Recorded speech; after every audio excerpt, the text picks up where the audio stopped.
पिछले कई सालों में ऐसा महसूस होने लगा था कि मुस्लिम वोट ने अब अपनी हैसियत खो दी है, और ये बात हम मान के भी बैठ गए थे कि अब मीनिंगलेस हो गई है ये बात कि मुस्लिम किसको वोट देते हैं। बेखुदी ले गई है कहाँ हमको, देर से इंतज़ार है अपना। तो आज इस लोकसभा इलेक्शन के बाद शायद हमको अपनी पहचान मिलने की उम्मीद आ गई है। शायद वो एक किरण हमको नज़र आ रही है कि अब इस मुल्क में जिस हिम्मत के साथ, जिस सब्र के साथ, तहम्मुल को से काम लेकर जिस तरह मुत्तहिद होकर वोटिंग की गई है, उससे इस बार लोकसभा इलेक्शंस में सेक्युलर वोट्स ने एक अच्छी खासी विक्ट्री हासिल की है, जिसकी बात यहाँ की है।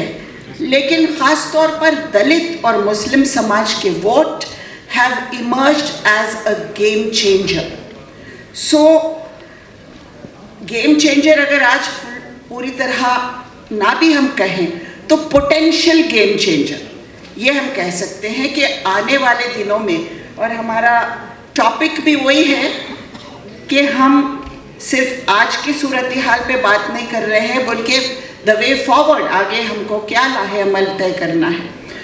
तो आगे के इस जो पैटर्न पे वोटिंग हुई है उसके बारे में हम अगर देखें तो सेक्युलर वोट्स मुत्तहिद होकर जो पड़े हैं उसकी वजह से 23% वोट शेयर सेक्युलर वोट्स का इस इलेक्शन में बढ़ा है। And this is not insignificant, it is very important, क्योंकि इस पर ही आने वाले दिनों में हमारे हिंदुस्तान का मुस्तकबिल कैसा रहेगा ये तय हो सकता है। जो पैटर्न इस्तेमाल हुआ है उस पैटर्न को दिमाग में रखना फ्यूचर के लिए हमें ज़रूरी है, ऐसा मुझे लगता है।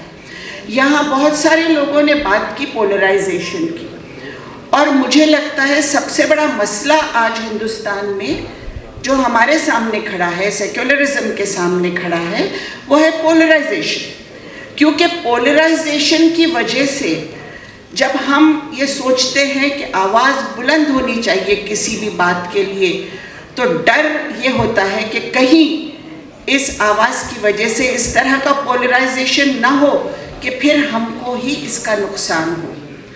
तो इस एक कॉम्प्लेक्सिटी की वजह से आज एक प्रॉब्लम यहाँ पर है, और कभी कभी इमोशनल अपील, इमोशनल बात से ये पोलराइजेशन और बढ़ने का डर होता है।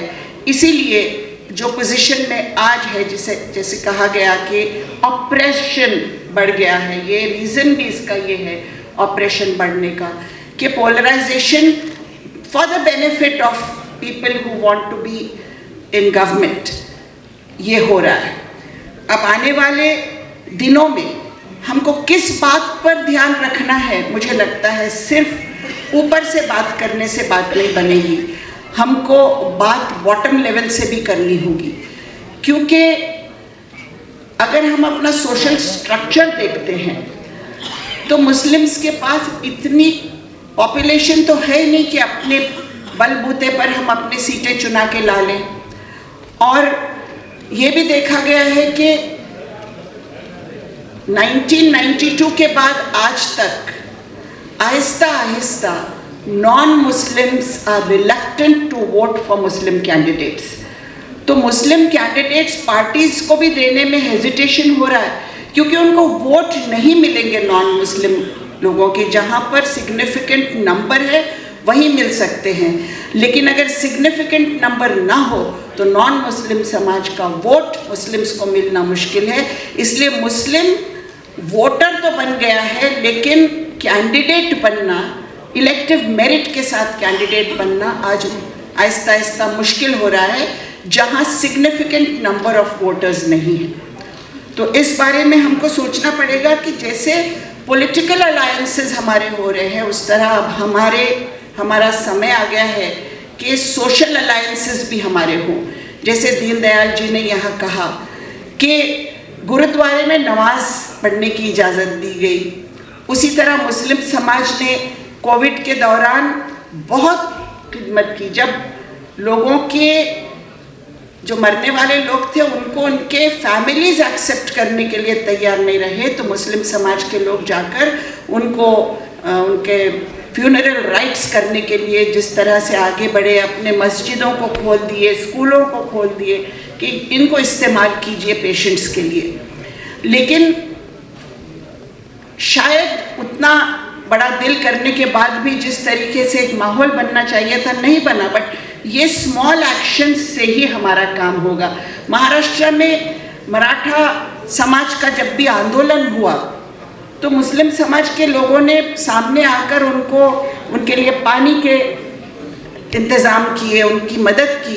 तो जब समय आया तो उन्होंने, मराठा समाज के लोगों ने बार बार इस बात को याद किया कि मुस्लिम समाज ने हमारी मदद उस समय की थी। तो मेरे ख्याल से कि सोशल स्ट्रक्चर के अंदर भी हमको चेंज करने की इनिशिएटिव लेना ज़रूरी है और ये एनालाइज करना ज़रूरी है कि क्यों हम लोगों को सक्सेस नहीं मिलती है। लोकसभा का इलेक्शन जो हुआ, शायद ये भी सोचना होगा कि ये इलेक्शन जो था इसमें हमारे अलायंस के सेक्युलरिज्म के फेवर में वोटिंग हुई या एनडीए के अगेंस्ट में वोटिंग हुई, ये बहुत समझना ज़रूरी है। क्योंकि जब तक फेवर में वोटिंग नहीं होती है, आप में कोई मीनिंग नहीं होता है ये वोट के लिए, तो हमेशा खिलाफ वोटिंग पर हम आगे नहीं आ सकते, और ख़ास तौर पर छोटे इलेक्शंस में। अब असेंबली के इलेक्शंस आएंगे, लोकल सेल्फ बॉडी के इलेक्शंस आएंगे, उन सब इलेक्शंस में ये पैटर्न नहीं रहने वाला है।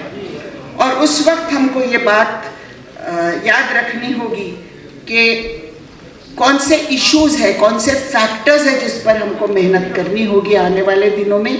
मुझे लगता है ये जो तंजीम है IMCR, बहुत मुबारकबाद देना चाहती हूँ कि आप बहादुरी से एक तंजीम चला रहे हैं। सिविल राइट्स के लिए आपने ये इनिशिएटिव लिया है, लेकिन आज हमारे वोटर्स को एजुकेट करने के लिए भी इनिशिएटिव हमको लेना होगा, और वो काम ज़रूर मुश्किल है, छोटा है, लेकिन ग्रास रूट का काम है। उसके लिए भी हमने इनिशिएटिव लेना चाहिए कि वोटर को ये समझना ज़रूरी है कि वो कौन से नुमाइंदे को इलेक्ट कर रहा है, किस वजह से इलेक्ट कर रहा है, वो रिप्रेजेंटेटिव उसके लिए क्या काम करने वाला है। मुझे लगता है ये समझ आज लोगों में नहीं है कि पार्लियामेंट के मेंबर को आप अगर अपने घर के नाली भरी हुई है, अगर ये बात जाके कहेंगे तो ये उसका रोल नहीं है। पार्लियामेंट के मेंबर का क्या रोल है, या मेंबर ऑफ असेंबली का क्या रोल है, या लोकल बॉडी, ज़िला परिषद, महानगर पालिका, इनके क्या रोल है, ये बात समझाना ज़रूरी है। इसके लिए हमारे वोटर को एजुकेट होना पड़ेगा, क्योंकि फिर नहीं तो वो इमोशनल अपील में स्वे होते चले जाते हैं। और अगर इसको हम करेक्ट करते हैं तो इसमें ज़रूर हमारा फ़ायदा होगा।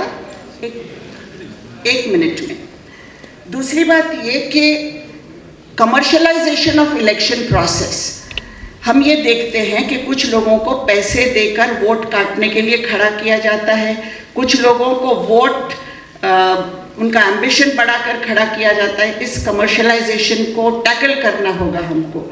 और आखिरी बात ये कहना चाहती हूँ मैं कि आज ये देखा गया है कि क्रिमिनल बैकग्राउंड के लोग लीडर्स के रूप में सामने आ रहे हैं। ये बहुत अहम मसला है कि क्रिमिनल को अपना लीडर लोग क्यों समझते हैं, क्योंकि लोगों को लगता है, एक फॉल्स उनका सोचना है कि ये प्रोटेक्शन हमें दे सकते हैं, लेकिन वो प्रोटेक्शन एक ऐसे विशेष सर्कल में लीड करता है कि क्रिमिनल बैकग्राउंड के ही लीडर्स सामने आते हैं। हमें ये मुहिम हाथ में लेनी होगी कि क्रिमिनल बैकग्राउंड के लीडर्स को चुन के नहीं लाएंगी जनता। इसके लिए IMCR के जैसी तंजीम ने मेहनत करनी होगी, क्योंकि आज ये तस्वीर हिंदुस्तान की ऐसी बदल गई है कि हमारे पास पढ़े लिखे काबिल लोग हैं जो अपना रोल अच्छे से परफॉर्म कर सकते हैं, लेकिन लोगों को लगता है ये कमज़ोर है। इस सोच को बदलना ज़रूरी है।